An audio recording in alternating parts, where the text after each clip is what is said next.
เด้อกินข้าวโอ้ยอย่าเป็นงามข้าวนี่ซี่ม่วงนะทอดปลาทูเจียวปลาทูไข่แพนกับผักโอ้มีสลีมีมะกรวยอันนี้แกงรวมใส่ผักน้ำใส่ปิดใส่อันนาผักกาดนะมาเด้อมาเด้อโอ้สะอ่อนมักหนาวอยู่ตุนมากินข้าวโอ้สะอ่อนบายกินกับไข่แพนเซฟๆนะ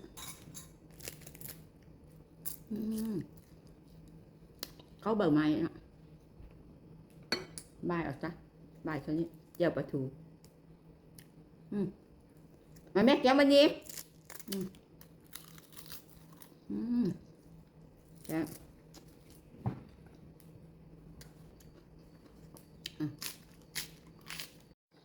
มาเด้อกินข้าวเบอร์ไม้แล้วเซฟนี่ครูบาบุทวงว่าไปตักบาตรบ่ค่อยเอาอันนั้นไปได้เพิ่นค่ากองไปได้บ่ไปตามเพิ่นก็ฮู้ว่าอาจารย์ที่เบอร์ไม้ซี่ม่วงเนาะเมดองวอนเพิ่นเอาให้ไปกินข้าวบ้านเพิ่นแล้วเพิ่นเอาให้เพราะว่าเพิ่นเอามาแต่บ้านหมู่เพิ่นแล้วเพิ่นมาปลูกอยู่สวนเพิ่นก็เลยว่าเอาให้มีแก้วก็เลยให้แก้วมันนี่ปลูกเด็ดไปต้มเนาะลุงนิงฮะเป็นยังเฮายังเขาก็เอามาต้มเนาะมาใส่หม้อนี่ต้มอันนี้มีแก้วต้มละไปเก็บมาให้เบิ่งที่ต้มยินนี่แหละต้มแล้วมันสีออกเป็นซี่แบบข้าวกำเดี๋ยวใส่อีกนะเก็บมาใส่อีกเอาใบมันใส่ต้มให้มันฝดๆแล้วมันสีออกเป็นซี่บัวแล้วมันก็สีออกเป็นซี่แบบนี้นะมันสีออกต้มออกมานำมันก็สีเป็นซี่แดงๆแบบนี้เนาะมาเข้าเนาะแก้วมันนี่มาเข้ามาธรรมดาเลยแหละมาแล้วก็ล้างออกแล้วสิมากล่องต้มน้ำนี่ใส่ทอกน้ำออกค่ะเบิดนะทอกออกหมดละอันนี้ต้มก็ได้เอาลำเนี้ยทอกใส่เป็นปิ้ง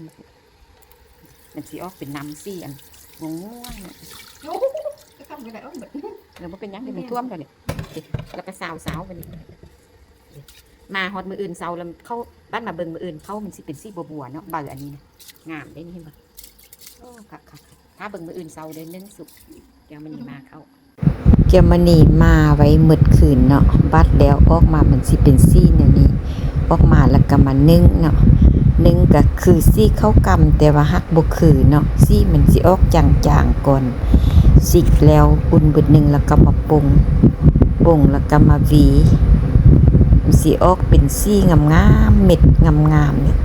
กินดีหั่นแหละไปแล้วแม่แก้วออกกำลังกายมาแล้วก็สิมาต้มเป็ดเนาะสิแกงเป็ดสมักนำสะผักกาดซื้อมาแล้วอยากกินแกงผักมาเฮ็ดแกงมักนำใส่ผักกาดนำกันเพิ่เคยแกงเลย บอนเข้าบอนนำไม่เท่าแล้วละกะส่วนสิกินเข้าอันน่ะ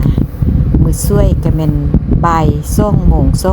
ปลายเนาะเพราะว่ามื้อเช้าหันกินอันน่ะน้ำมันธัญพืชใส่ถั่ว5 ซี่แดดแล้วมันก็เลยว่าบ่ยากปัดตนอันน่ะช่วยมาก็ยากกินตอนนี้ละกะ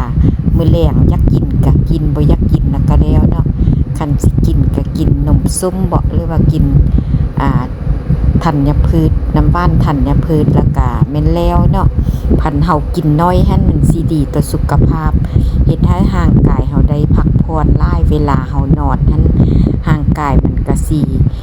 บ่ได้ไปย่อยอาหารเนาะมันก็สิไปซ่อมเซลล์เฮาทุกเซลล์นะร่างกายหั่น